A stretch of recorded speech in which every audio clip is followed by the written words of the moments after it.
You are listening to the story on channel. Thanks for watching. Don't forget to like and subscribe. My Vampire System. Chapter 1, Just an Old Book. Don't die by falling over, Quinn. A boy shouted down the hallway. Quinn carried on walking down the school corridor. Harassment had become a daily occurrence for him, but it still bothered him just as much every day, and he couldn't help himself but retaliate. Quinn stopped and pushed his glasses back up as they had slipped down from his face. He needed a new pair, and just from looking at them, you could tell they were heavily worn. The sides were covered with tape and they didn't even fit straight on his face. Quinn then turned around and immediately gave the middle finger. I bet you don't even know how many fingers I'm holding up. The boy clenched his fist and started running towards Quinn. You level 1 piece of crap. When are you going to learn that you don't belong in this world? The boy then placed both of his hands together and a green ball of light started to form. When he was only a few meters away from Quinn, the boy threw his hands forward and the green light shot out from the palm of his hands. Quinn had nowhere to go and the beam of light was too fast for him to dodge. All he could do was grit his teeth and bear the pain. As the light hit Quinn, his body was lifted into the air and sent flying backwards into the corridor wall. What's going on?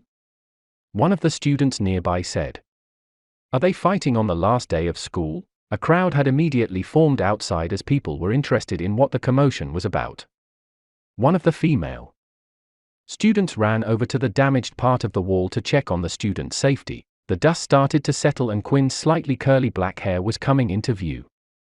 When eventually the dust all cleared up and the female saw who it was, she immediately backed away and continued her business as if nothing happened. When the female student had returned to her friends, Quinn could see that they were laughing at her. I can't believe you tried to help him. I did HITHILDIHFLHDHK. I didn't see who it was.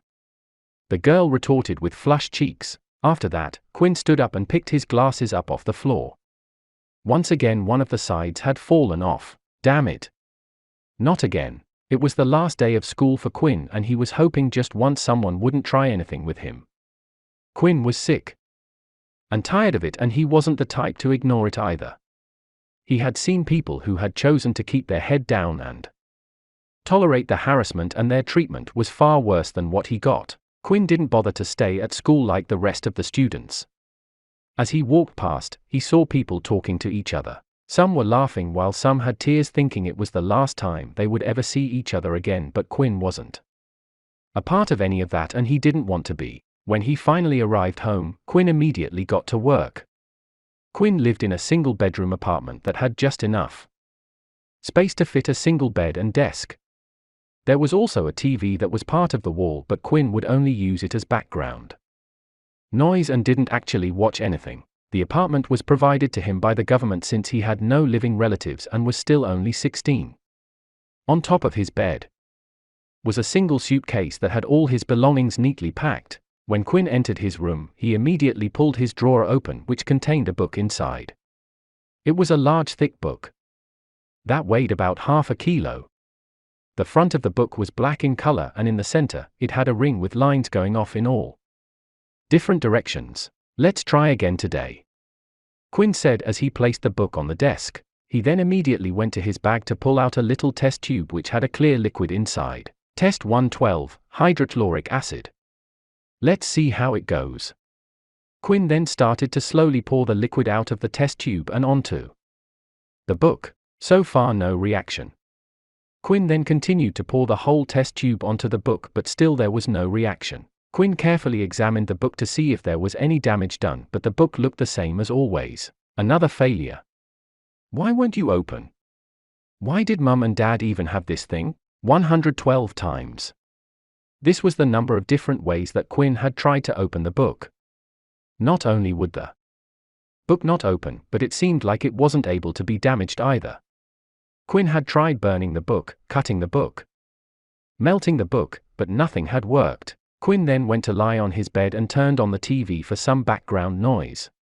He never really paid attention to what was on, but the sound of other voices made him feel less lonely. The TV was currently tuned into the news station. The peace treaty with the Dalki race has lasted for 5 years now, but officials say that tension is rising once again and we Must prepare for another war. The mention of war had always been shown on the TV non-stop since that day. 30 years ago, the human race received a visit from the so-called Dalki. They looked like humans except for their dragon-like tail and scale-like skin. They immediately demanded that the human race hand over their resources and wanted to use them as slaves. Of course, the humans decided to fight back, but they quickly found out that their modern technology was useless against them. Bullets couldn't penetrate their skin, and as for tanks, well, Dalki had Esh.I.P.S. Every man and woman was told to fight for their planet, and that included Quinn's parents. The war went on for years, and Quinn grew up not knowing what his parents looked like. When the humans were on the brink of defeat, a select few came forward. These people had special abilities. They began sharing their knowledge of how they obtained such power in hopes of turning the tide in the war, and it worked. Even so, the Dalki were still strong, and a seemingly endless stalemate led to the peace treaty signing 5 years ago. Of course, human greed got the better of humanity, and instead of sharing these powers with everyone, the higher-ranked governmental officials decided to keep them for themselves. Only those with money were able to learn the more powerful abilities, while everyone else was left with scraps. Quinn was given nothing when his parents died. The government agreed to pay for his living accommodation while he was still in school, but that was it. When his parents died at the age of 10, an agent appeared at his doorstep and handed him a book. He was told this was the only thing his parents possessed, which they passed down when they died. Why is the world so unfair? Quinn got out of his bed and started walking over to his desk. He picked up his glasses that were still slightly broken and decided he needed to fix them. He noticed that one of the lenses was slightly out of place and tried to punch it back into its frame. "Come on, just get in," he shouted as he pushed down hard. The lens suddenly smashed into pieces, and one of the shards of glass created a deep gash in his thumb. "Why does the world hate me?" Quinn immediately started to clean up the little pieces of glass and noticed a piece had landed on top of his book. As Quinn removed the piece of glass, a drop of blood from his thumb landed in the center of the book. The ring around the center of the book started to glow, and suddenly the book started to lift itself into the air. What the hell is happening? The book started to shine brightly and shake uncontrollably. It finally opened up, and page after page was being turned. Quinn couldn't take his eyes off the shining book, as if he was in a deep trance. The words written in the book weren't in any language he had seen before, but for some reason, he felt like he could understand it. When the book finally turned its last page, it started to disappear as if it was slowly turning to dust. At the same time, Quinn's vision was starting to fade. His body felt weak and his eyes slowly shut. But just before he passed out, there was a single message that he heard. Unable to maintain consciousness long enough to hear the final words, Quinn passed out. My Vampire System. Chapter 2, Daily Quest. Slowly Quinn's eyelids started to lift open and his vision started to return. His head felt heavy and his body was slightly sore. As he lifted himself off the ground, he touched his head to see if he had gotten any injuries. Why does my head hurt so much? After making sure his skull hadn't split open from falling over, Quinn then went to pick up his glasses off the floor. Although there was only one lens now in it, Quinn put the glasses on out of habit. Suddenly, he felt a little disorientated and his vision was slightly blurry. He took them back off and noticed that his vision only got blurry when he put the glasses on. Quinn then immediately rushed to his desk to grab a pencil. He drew the letter A on the wall and stepped back. He continued to step back until his back had hit the room wall. What? But how? Quinn thought. Somehow Quinn's vision was now perfect.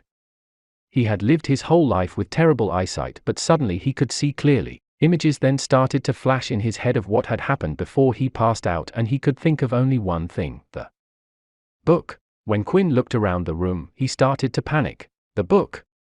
Where the hell's the book? Quinn looked everywhere for the book, but he couldn't find anything. It couldn't have gone missing in such a small room, and its disappearance was making Quinn go mad. Maybe it's like my socks. They go missing all the time.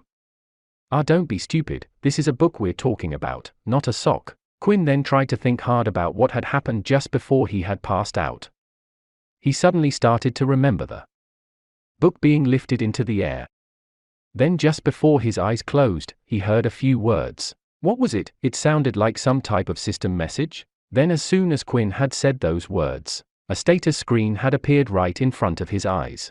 User, Quinn Talon. Race, human. Level 1. 0-100 EXP. HP 10/10. Strength, 10. Agility, 10. Stamina, 10. Wow, it's like those really old games people used to play all the time. Quinn noticed that on the status screen there were more tabs on the top. Then even without doing anything and just reading the tabs in his head, the screen automatically switched to the Skills tab. Skills. 0 skill points available. Skill locked. Skill locked. On the Skills tab, Quinn wasn't really able to see much. Everything seemed to be locked and slightly grayed out, so he quickly moved on to the next tab, Shop. Shop. Unlocks at level 10. Can I do anything? The last tab was the Quest tab, and finally, it seemed like this tab wasn't locked behind something. Main quest. Reach level 10. Daily quest, drink 2 liters of water. Reward, 5 EXP. After checking out everything that the system had to offer, Quinn had to just think about closing the system, and it did. When he thought about opening it again, a screen would immediately pop up in front of him. Quinn could only think of one thing. The book his parents had left him was an ability book. These books could often be bought at very high prices from the military or a company, and even on the black market. The only thing was, however, Quinn had never heard of an ability book that disappeared and granted the user a system like this. The ability books were designed to be learnt manually. It wasn't something that you could pick up and instantly understand how to use. A smile started to slowly appear on Quinn's face. This was great news for him. He had always been a level 1 ability user, because he could never afford to buy any ability books. Finally, he had something. The next phase was for him to test what ability he had. Fire, fire, come on, Quinn said as he threw the palm of his hand forward. Okay, next. Water, water, out. Quinn did the same again, but there was no result. After trying out many different things and all the abilities he had seen before, it turned out he was unable to perform any of them. What the hell is this useless thing? Is it really just a system ability? Quinn thought about it for a while.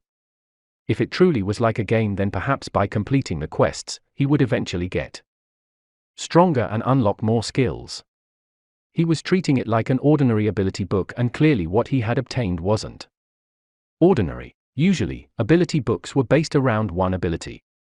It was important for a person to select their first ability book because a regular human body would only be able to perform one ability attribute. If you got transform ability as your first ability, you would only be able to get other abilities related to this attribute. This was the same for fire, and so on. Quinn then went to open his mini-fridge and started to grab the bottles of water that were inside. He immediately started downing the water bottles one by one. Damn. How much is 2 liters? My belly feels like it's going to burst. After finishing his 8th bottle of water, a new notification message had appeared. Daily quest complete, 5 EXP has been granted. 5/100. Well, at least I know the system works. Suddenly there was a loud knock that could be heard at the door. Quinn quickly went and opened it. Standing in front of him was a large, muscular, bald-headed man wearing a black military uniform.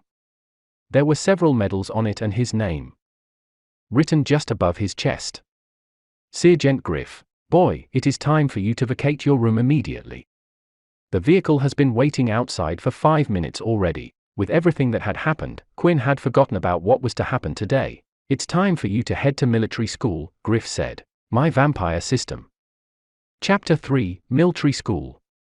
Due to the war between humans and the Dalki, everyone was required to go to military school for 2 years. Even though humans and Dalki were in a peaceful period, everyone knew that it wouldn't last forever. Every day there was news of one race antagonizing the other, and war felt like it could break out at any moment. Quinn quickly went to the toilet before heading off with Sergeant Griff. His bladder felt like it was going to burst any second. Now, due to all the water he drank, once Quinn stepped out of his room into the outside world, something strange happened. A new notification screen had appeared. Your body is being hit by direct sunlight. You are affected by the sunlight. All stats will be halved while in the sunlight. Suddenly, Quinn's body felt extremely sluggish. It felt like he had just gone for a 5K run and returned. His arms and legs felt heavier, and there was nothing he could do about it. Quinn then went to check his status and saw that his stats did indeed go down by half. But it wasn't just his stats, his HP was halved as well. HP 5/5. Strength 5/5. Stamina 5/5. Agility 5/5. What kind of drawback is this? Quinn thought. Then a new notification had appeared. You have received a new daily quest, avoid direct sunlight for 8 hours. Reward, 5 EXP. Quinn's mood slightly changed as soon as he saw the new daily quest. Unlike the water one, this was something he was able to do naturally just by sleeping. If the system worked the same way it did in games, then that meant once Quinn earned 100 EXP points, he would be able to level up and also increase his stats. So the more daily quests Quinn got, the better it was for him. What are you doing walking so slowly? The school will eat you alive if you carry on like that. Griff shouted. Finally, Quinn had reached a large bus parked just outside his house. When he entered the bus, he noticed that it was already full of students his age. He didn't recognize any of the students though, meaning they had all come from a different school. Quinn then went to sit at the front of the bus, the only seat that was still available. Stats have returned to normal. As soon as Quinn had entered the bus and avoided direct sunlight, his stats returned to normal and his body felt re-energized. Once again. Well, at least it looks like it's only direct sunlight. The students were all talking to each other in excitement, but that stopped as soon as Sergeant Griff came on board. All right, it's time for us to head to the military academy. The bus then started to move and the students were finally on their way. The bus remained silent during the journey. Whenever a student would start to speak, Griff immediately would glare in their direction and the student would shut up. Griff didn't even have to say anything, they all knew what he wanted just by looking at him. Then about 10 minutes into the journey, Quinn once again received another message. A substance in the air has been detected. You are feeling sleepy. Resistance +1. Quinn found this message quite strange, and then when he started to look around the bus, he noticed that nearly all of the students were either asleep or dozing off. Suddenly, even his own eyelids started to feel dizzy. Your resistance to the substance has increased. Resistance +1. Then he heard the sound of loud footsteps coming towards him. As he looked up, he noticed Sergeant Griff hovering above him. Looks like a few of you were able to resist the sleeping gas. Guess we'll just have to bag you. A black bag was then thrown on Quinn's head and his vision now was completely covered. The gas started to slowly seep through and Quinn managed to doze off into a nice sleep. The next moment, Quinn felt a splash of cold water being chucked on his face.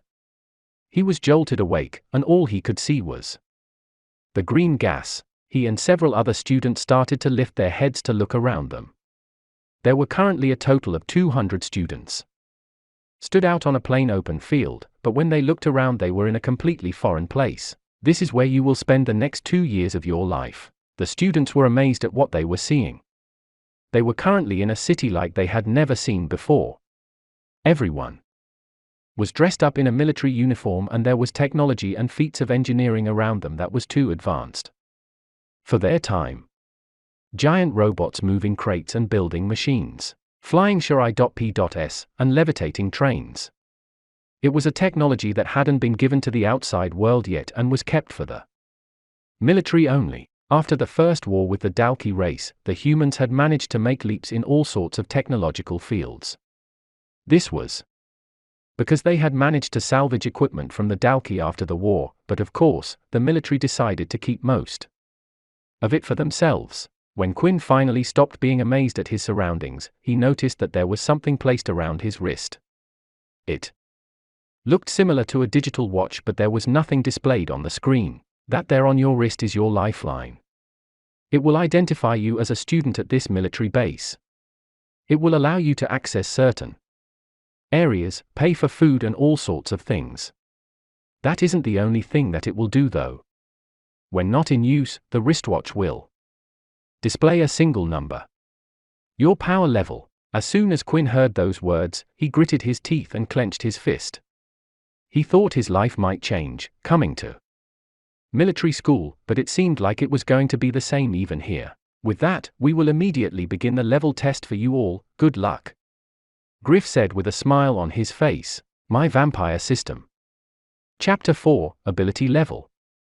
When abilities were first introduced to the human race, people quickly learned that some were far more powerful than others. The abilities themselves were also different from person to person.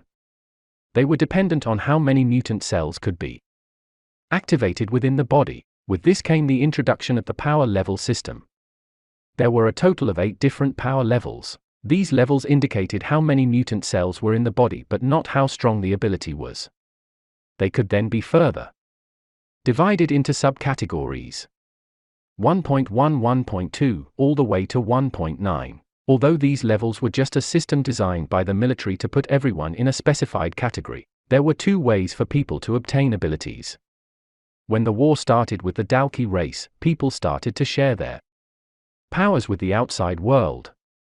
They wrote down how they accomplished this power and put the information down in things called ability books. After the First War had ended, the books were no longer distributed for free and started to go on sale to the public. The military decided to keep some of the more powerful abilities to themselves. Generally, ability books from level 1 to 5 were sold to the public. In contrast, giant corporations and the military kept the higher level ones to themselves. The second way to obtain an ability was if you were an original. Originals were the first people who had initially discovered the powers for themselves and decided to pass it down within their family, not writing it down and teaching it from person to person. Not all ability users chose to share their abilities to the outside world and decided to keep it within their bloodline. Originals usually had the strongest of abilities that couldn't be measured using the power system. Because of these 2 reasons, Quinn had always been a level 1. He had no family members to support him, leaving him no chance to buy an ability book, and his family had no abilities themselves, so he wasn't an original. When Quinn had obtained the book, his first guess was that it was some time of an ability book. Now, after all these years, it seemed like he had obtained an ability.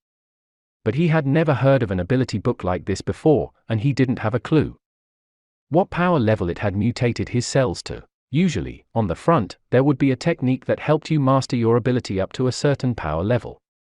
But with the book was now gone, Quinn lifted up his hand to look at the watch, which indicated his current power level was 1. When he looked around, he noticed that everyone else's watches currently showed the same number. Griff was standing in front of all the students and called names in groups of 5. These students would then be transported somewhere to take the test. Quinn was hopeful at first, thinking that he might have been able to change his ability level for once. Still, his mind was quickly changed after receiving a notification. You are being hit by direct sunlight. All stats will be halved. He didn't even know how good 10 strength, 10 agility, and 10 stamina points were. There was nothing he could compare it to, but if his eyesight was anything to go by, then it would mean it was at least the top condition of a normal human being. Right. Now though, Quinn felt incredibly weak and sluggish. His body felt extremely hot, and he was sweating buckets. Quinn thought it was a good thing he drank a load of water beforehand. Otherwise, he would have been extremely dehydrated. Hey, are you okay? A stranger standing next to Quinn said. The stranger had slick blonde hair and hazel green eyes with a chiseled face and sharp jawline. He also stood 6 foot 2 inches tall, while Quinn was 5'11". This type of person Quinn would usually avoid at his last shul, as everyone would always pay attention to them, and boy did Quinn hate attention. If you want, I can call someone for help, the stranger said. It's okay, I'm just a little bit nervous about the testing, Quinn said as he tried to ignore his tired body and stand up straight. The stranger looked Quinn up and down. Quinn was quite skinny for his age. He didn't have a lot of muscle on him, and right now, he looked incredibly weak. He thought Quinn looked like the type of boy who would have gotten bullied at school, being In a new place and not knowing anyone power levels, of course, he would be nervous. If he was to get a level 1 rating again, the same thing would most likely happen here. Well, don't be. I'm quite strong, you know. If anyone messes with you, you can come and ask me for help, the stranger said. Smiling. Quinn didn't usually get on with the active, positive type of person, but found it hard to dislike the boy. When Quinn thought back about his time at school, he realized he actually didn't get on with anyone. The name's Vorden said as he placed his hand out. Quinn looked at Vorden's hand. It was actually the first time in his life someone had treated him this way, but he thought that would quickly change. People always did once they found out his ability level. But for once, he just wanted to forget about all that. My name's Quinn, Quinn said as he shook Vorden's hand. Use of an ability has been detected. The ability has been rejected. Once the system messages appeared, Quinn looked at them strangely. He then noticed that Vorden still hadn't let go of his hand. Then the system repeated the message once again. Use of ability had been detected. The ability had been rejected. Quinn then immediately let go of Vorden's hand. The system was clearly telling him that Vorden was trying to use his ability on him. Vorden himself even had a puzzled look on his face as he stood there still. You, Vorden said. What is your ability? Quinn paused, thinking for a while whether he should answer or not. In the end, he wanted to see Vorden's real reaction. I don't have an ability. Vorden no longer had a puzzled look on his face, as if the answer had satisfied his curiosity, but before he could say anything, Griff made an announcement. Will the students Quinn Talon, Vorden Blade, Peter Chuck, Layla Munro, and Erin Hele please come to the front to take your test? My Vampire System. Chapter 5, No Ability. Once the 5 students had heard their names being called up, each of them began to walk forwards to Griff, who was waiting for them in front. Including Quinn and Vorden, there was another boy in their group, Peter. Peter looked more nervous than anyone there. He would constantly look around him and he couldn't stop fidgeting either. His body frame was quite small, but it suited him, for he wasn't that tall either. Then there were the 2 girls. The first one was named Layla and the other one was Erin. Layla had short brown hair and a tall figure. On her back, she was carrying a bow, which surprised Quinn, for not many people carried a weapon these days apart from a specific group of people called the Pure. They were a group of people who chose to not have any abilities and instead used weapons. But they were very rare, and Quinn had never met anyone like that in his life. He had only heard stories about them. Finally, there was Erin. Erin was the type of girl that turned all of the boys' heads. Her proportions were perfect, not too big, not too small, and she had long silky hair. Her hair was a beautiful golden hue. The only problem was her facial expressions. Even while walking through the crowds of people, not once did her expression change. It stayed stiff and neutral. As Quinn was walking past everyone, he noticed that he couldn't recognize any students there, and it seemed like the others didn't seem to be familiar with anybody either. Quinn could only assume that this was done on purpose. On top of that, no one knew who to befriend or who to look out for because currently, everyone's power level displayed 1. The group had stopped just behind another group who were being transported to the testing area. As soon as Vorden saw the others who were in the same group, Vorden greeted each one of them with a handshake. Vorden was being very polite, so most of them accepted his greetings apart from Erin. She merely stared at Vorden's hand when he offered it out to her, before she turned her head and looked away. Come on, you don't have to be like that, Vorden said as he placed his hand on her shoulder. This was a big mistake. In an instant, Erin grabbed for Vorden's wrist and twisted his hand. Frost and ice crept up his hand as it began to freeze. Everyone stopped to look at the commotion that was happening near the front. Wow, she has ice abilities? Isn't that very rare? I would let her freeze me any day. Griff noticed the commotion and started to intervene. Stop it, you two. If you have that much energy, then save it for the test. Erin immediately dropped Vorden's hand and slowly, Vorden's hand started to defrost.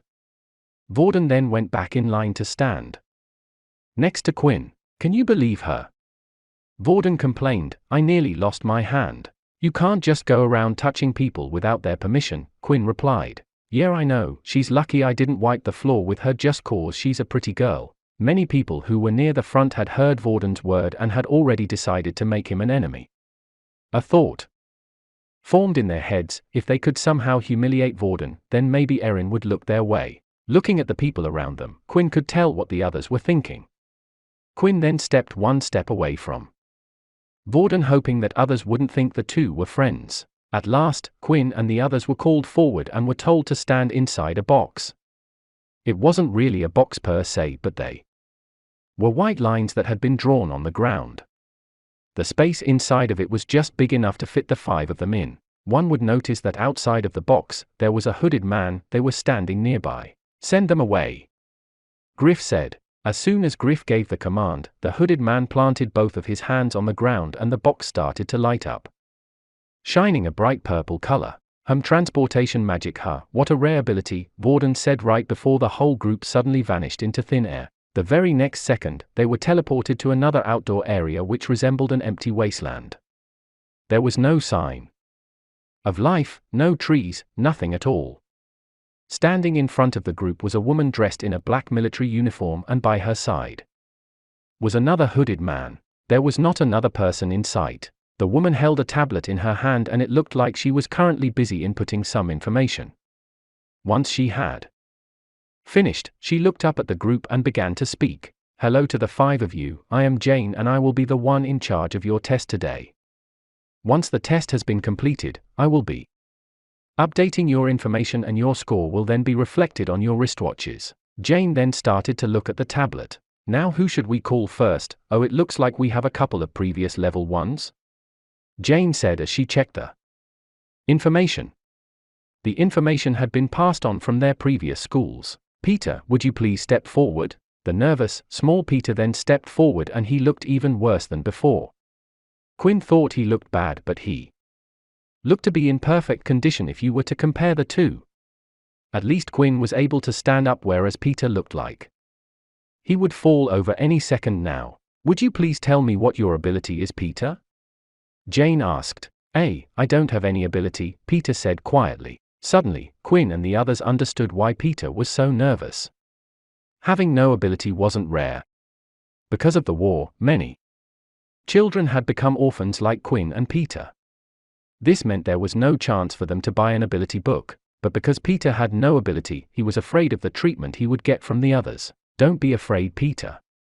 Jane said, here, take this. The hooded man that stood at Jane's side suddenly teleported a book into his hand, allowing it to be taken by Jane. She then handed the book over to Peter. Wow, seriously, you're giving this to me for free?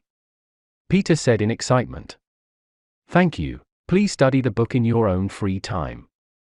When you have finally learned to use it, you can come back to redo the test, but for now I'll have to temporarily award you a level 1 power status. Even though Peter had received a level 1 power status, he didn't care for it. At this moment he only felt hope his life could finally turn around due to the book that he had just received. Now I believe there was another level 1 user here, Jane said. Quinn, is it?